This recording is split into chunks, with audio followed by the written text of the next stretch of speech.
Hello students, today we are going to discuss a chapter from Kant's philosophy, chapter number 8, the simple substance.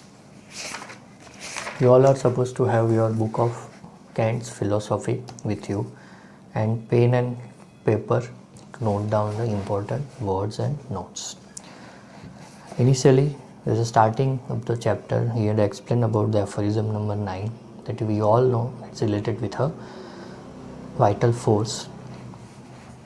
Starting with the first paragraph, this paragraph introduces the vital principle. It would hardly seem possible that Hahnemann, in the time he lived, could say so much in a few lines in the 7th section of the first edition of the Organon. Hahnemann wrote, "There must exist in the medicine a healing principle. The understanding has a presentiment of it." So first edition of Organon of Medicine is explaining regarding the power of medicine to heal a particular disease. Later on, but after the Organon had gone through a number of editions, Hahnemann had somewhat changed, and in this work, which in 1833 edition, he distinctly calls a unit of action in the whole organism, that vital force. You get the idea from some of his expressions that the harmony itself is a force, but I do not think that Hahnemann intends to teach that way. Okay, so in 5th edition, he introduced the theory of vital force, which animates, which coordinates different functions of a vital body. We cannot consider the vital principle as harmony, nor harmony as principle. Principle is something that is prior to harmony. So your balance or the harmony between different functions and organs is not a vital principle. Vital principle is responsible for this harmony. Harmony is the result of principle or law. Hahnemann could perceive this immaterial vital principle. It was something he arrived at himself from his own process of thinking. There was paucity of individual ideas at that time, like ideas outside of the accepted sciences.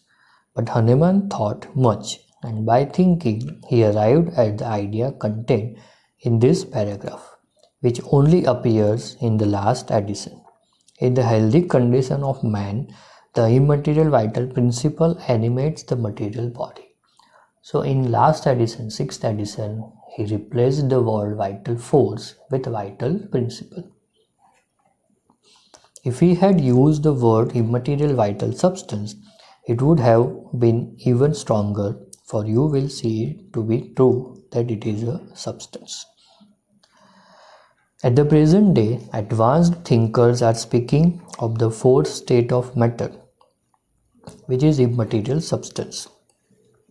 We now say solids, liquids and gases and the radiant form of matter. So we all know that science is started believe to fourth state of matter, which is not having a material form, but it is there. We can say it is as a nanoparticle. Substance in simple form is just as positively substance as matter in concrete form. So simple substance is possessing the whole or all qualities of a material form. If you take an example of a salt, and if you see a salt is made up of sodium and chloride, so sodium and chloride is possessing the each and every quality of the salt. The question then comes up for consideration and study: what is the vital force? What is its character quality? Is it true that man only has this vital force? Is it possessed by no animal, no mineral? For a number of years, there has been a continuous discussion of force as a force or power to construct. The thought that force has nothing prior to it leads man's mind into insanity. So now comes up the discussion of what are the characters of vital force, what are its work, if only human being possesses the vital force, or every matter, every animal, every living or non-living organism possesses this kind of simple substance. If man can think of energy as something substantial, he can better think of something substantial as living energy. If you can think energy is a substance, you can better think that certain substances are liberating energy. When he thinks of something that has essence, has actual being, he must think of that is as something existing and as having something which has ultimates. He must think in a series whereby cause enters into effect and furthermore into a series of effects. If he do not do this, he destroys the very nature and idea of influx and continuous. What is the need of this theory? Why we need to inquire about a vital force, simple substance or principle? That we need to look for what are our purposes and how that purposes are being destroyed by a diseased force. Okay, so if you can think a whole chain has been liberated or a whole chain has been prepared, you can think to repairing that particular disturbance in this particular chain. If man does not know what is continuous, if he does not realize that there are beginnings, intermediates and ends, he cannot think, for the very foundation of thought is destroyed. What do you mean by influx? Influx is, you can illustrate a particular chain. Let us think of a chain. What is it that holds the last link of a chain to its investment or first attachment? At once, we will say the intermediate link. What is it that connects that link? Its previous link, and so on to the first link and its attachment. Okay, if you can think of a chain, the chain is having different links, but all components are attached with one another, and they are going to form a chain. The first link is in contact with the last link with the help of an intermediate link. Do we not thus see that there is one continuous dependence upon the last to the first hook? Whatever that chain is separated, it is as much as separated as possible, and there is no longer influx from one link to another. In the same way, as soon as we commence to think of things disconnectedly, we lose the power of communication between them. All things must be united, or the series is broken and influx ceases. Okay, so if you treat a particular disease, you have to look for a cause and effect relationship. You have to look for the cause, when it disturbs and where it disturbs. Okay, and if you are going to establish this chain, then and then you are going to able to treat in a particular disease. Again, we see that man exists as to his body, but as yet we do not see all the finer purpose of his being.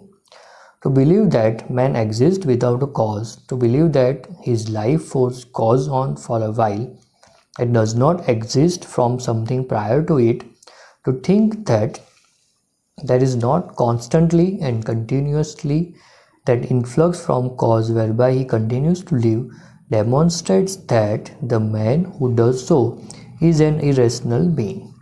So if you think the man is not having any cause for life, for particular purpose of life, you are not going to have any rational way to think and to live.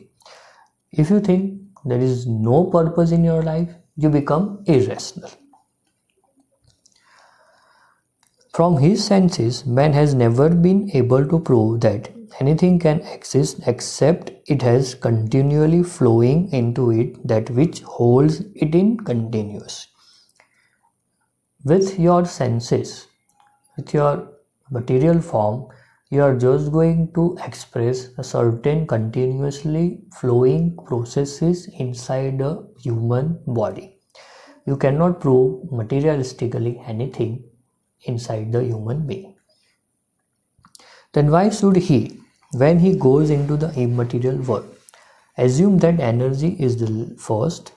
We shall find by a continued examination of the question of simple substance that we have some reason for saying that energy is not energy per se, but that is a powerful substance and is endowed from intelligence that is of itself a substance. The materialist, to be consistent with his principles, is obliged to deny the soul and to deny a substantial God. Now, if you think of materialistic way, you are going to deny the soul, you are going to deny the God, you are going to deny the all spiritual theories. Because the energy which he dwells upon so much is nothing, and he must assume that God is nothing, and therefore there is none. But the one who is rational will be led to see that there is a supreme God, that he is substantial, that he is a substance. Everything proceeds from him, and in the whole series from the supreme to the most ultimate matter in this way is connected. But if you think in a rational way, with a logical mind, if you can believe there is a God, there is a certain spiritual energy, and that spiritual energy animates your body, and without the energy, your body is nothing. Just as surely as there is a separation and not a continuous influx from first to last, ultimates which cease to exist. So many theories are there to explain this particular thing, that God is a supreme power. It animates you. Without God, you cannot think the existence of a human being. The true holding together of the material world is performed by the simple substance. There are two worlds that come apparently to the mind of a man, the world of thought and the world of matter. That is, the world of immaterial substance and the world of material substance. The first work of this simple substance is it holding together the material world and immaterial world. The world of material substance is in order and harmony. To keep harmony between immaterial and material world, and also to keep harmony between components of this material world. Everything that appears before the eye has beginning. The forms are harmonious. Every crystal of metal crystallizes in accordance with order. If you think about a living matter, any chemical, any gas, every crystal, every atom of any particular non-living thing is kept itself into a harmony. If they become disharmonious, you cannot accept the existence of a particular material, gas, or any chemical.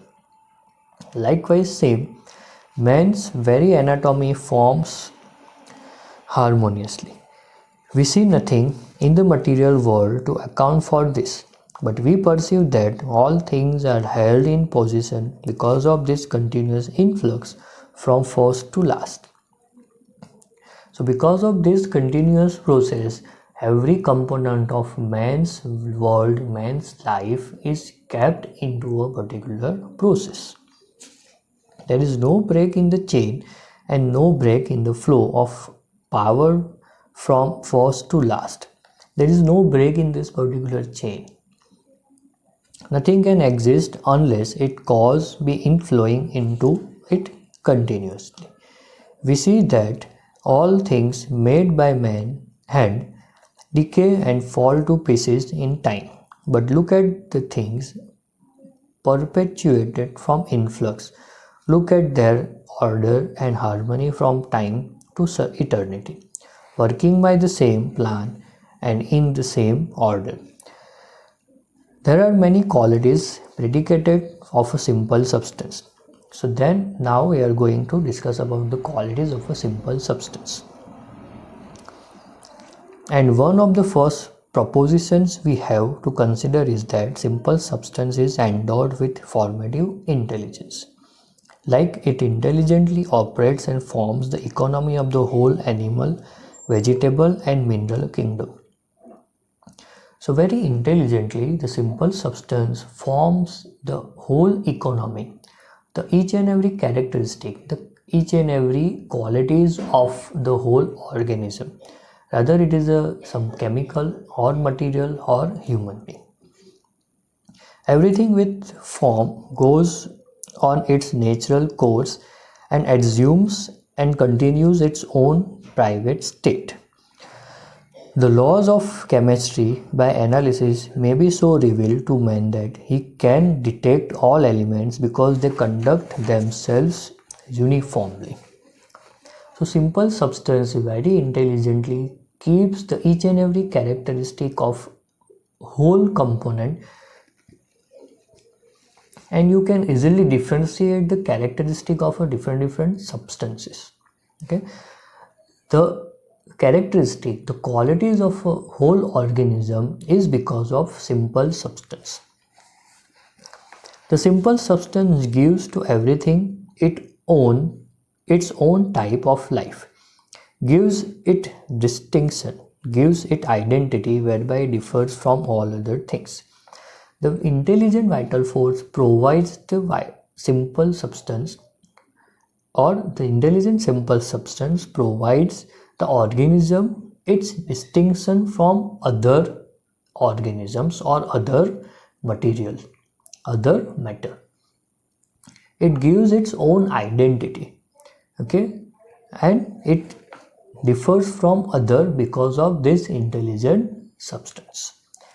The crystal of the earth has its own association, its own identity. It is endowed with a simple substance that will establish its identity from everything in the animal kingdom, everything in the mineral kingdom. So if you can have an example of a complex phenomena, complex matter exists in this world, when you are going to separate them, you will separate them with their very basic characteristic also. This is due to the formative intelligence of simple substance, which is continuous from its beginning to its end. If we examine the frost work upon the window, we see its tendency to manifest formative intelligence. Plants grow in fixed form, so it is with man from his beginning to his end. There is continuous influx into man from his cause. Hence, man and all forms are subject to the laws of influx. If man is in the highest order and is rational, he wills to keep himself in continuous order that his thoughts may continue rational, but he is so placed in freedom that he can also destroy his rationality. Okay, so this is the first characteristic, that simple substance is intelligent. Intelligently is providing the qualities to its whole organism. Because of this intelligence, the organism differentiates itself from other organisms. This substance is subject to change. Next quality is substance is subject to change. So you can make modification into a simple substance. In other words, it may be flowing in order to disorder, may be sick or normal, and the changes to a great extent may be observed or even created by man himself. Man may cause it to flow in disorder. So this simple substance is liable to change. You can bring sickness, you can bring health because of environmental changes or because of so many changes that are occurring inside the human body and outside the human body. Next characteristic, any simple substance may pervade the entire material substance without disturbing or replacing it. Okay, so simple substance is pervading the whole organism without creating any disturbances in their different components. Magnetism may occupy a substance and not displace any of it nor cause derangement of its particles or crystals. Cohesion is a simple substance. It is not the purpose of cohesion to disturb or displace the substance that it occupies. Therefore, this first substance or primitive substance exists as such in all distinct forms of growths or of concrete forms, and the material, concrete, individual entity is not disturbed or displaced by the simple substance. The simple substance is capable of occupying the material substance without accident to that substance or to itself.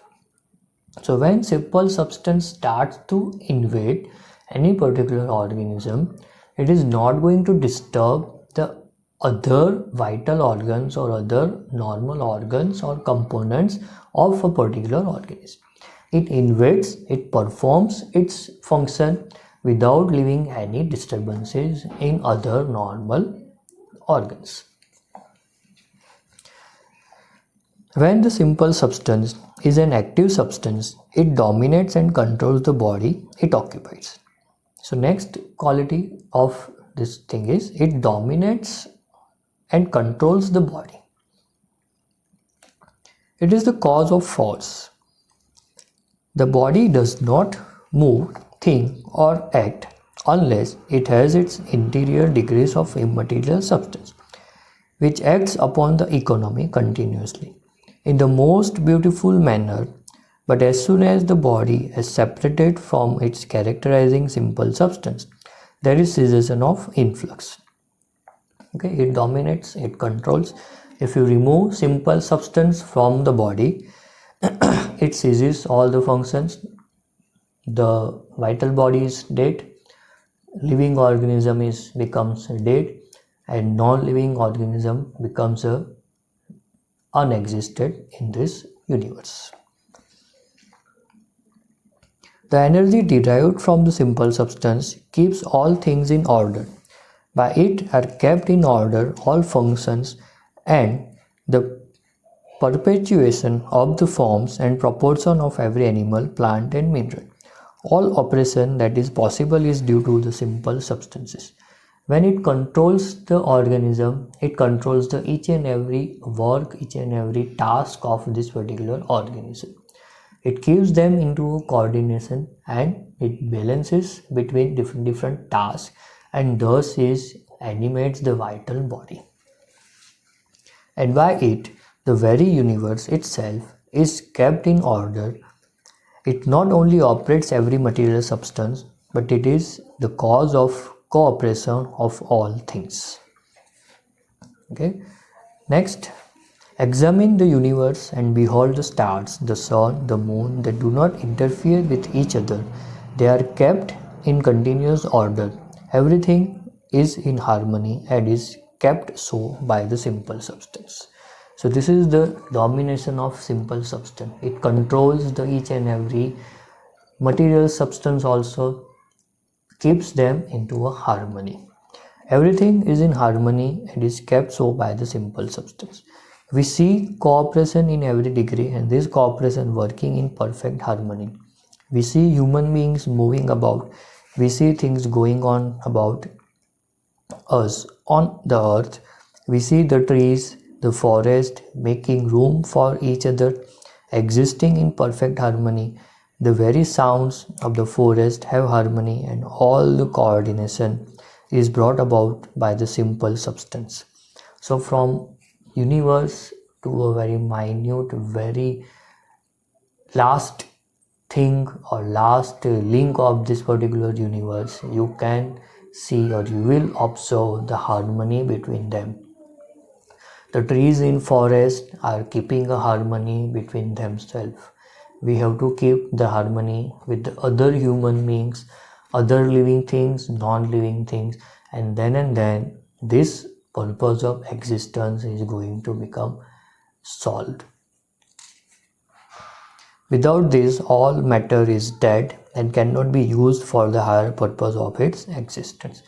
If there is no harmony, every matter is going to have their end, and there is no purpose of existence.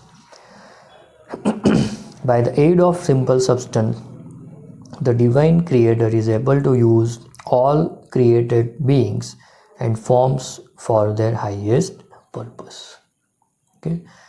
So with the help of this simple substance, the divine creator keeping each and everything into a normal way. So this is all for this particular part. We are ending the first part of this session with this much of explanation, and in part 2 we are going to discuss the remaining portion of the same chapter. If you have any queries, you are going to ask in comment section or ask me personally, and prepare your notes and revise this particular portion of this chapter. Thank you.